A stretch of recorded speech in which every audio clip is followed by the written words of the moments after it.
ప్రధాని నరేంద్ర మోదీ 2014లో పగ్గాలు చేపట్టినప్పటి నుంచి ఇప్పటిదాకా 78 విదేశీ పర్యటనలు చేశారు. ఒక దేశ ప్రధాని ఇలా విదేశీ పర్యటనలు చేయడం సాధారణమైన విషయమే. కాబట్టి ఎవరు ఆ పర్యటనల గురించి అంతగా పట్టించుకోలేదు. కానీ ఇప్పుడు ప్రపంచం చూపంతా మోదీపైనే.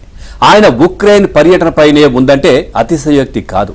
అమెరికా, యూకే, చైనా లాంటి దేశాల్లాగా రష్యా ఉక్రెయిన్ యుద్ధం విషయంలో భారత్ ఎటూ మొగ్గు చూపకుండా వ్యవహరించడమే ఈ ఆసక్తికి కారణం. ఆ కారణంతోనే అమెరికా, యూకే, యూరప్ దేశాలు యుద్ధాన్ని ఆపేలా పుతిన్ను ఒప్పించాలని ప్రధాని మోదీని ఇన్నాళ్లుగా కోరుతున్నాయి. ఇక రెండు దేశాలను శాంతి చర్చలకు తేవాలని అప్పీల్ చేస్తున్నాయి.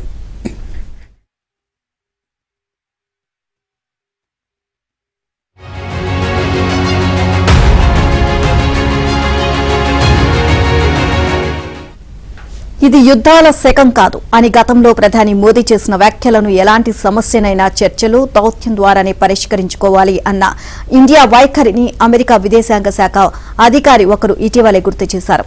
పుతిన్తో తనకున్న ప్రత్యేక భాగస్వామ్యాన్ని ఉపయోగించి యుద్ధ విరమణకు ఒత్తిడి తేవాలి అని మోదీని కోరారు. అయినా భారత్ ఆయా దేశాల విజ్ఞప్తులను పెద్దగా పట్టించుకోలేదు. పైగా వ్యూహాత్మకంగా రష్యా నుంచి చౌకగా చమురు దిగుమతి చేసుకుంటోంది. ఆ దేశం నుంచి ఆయుధాలను కొనుగోలు చేస్తూనే ఉంది.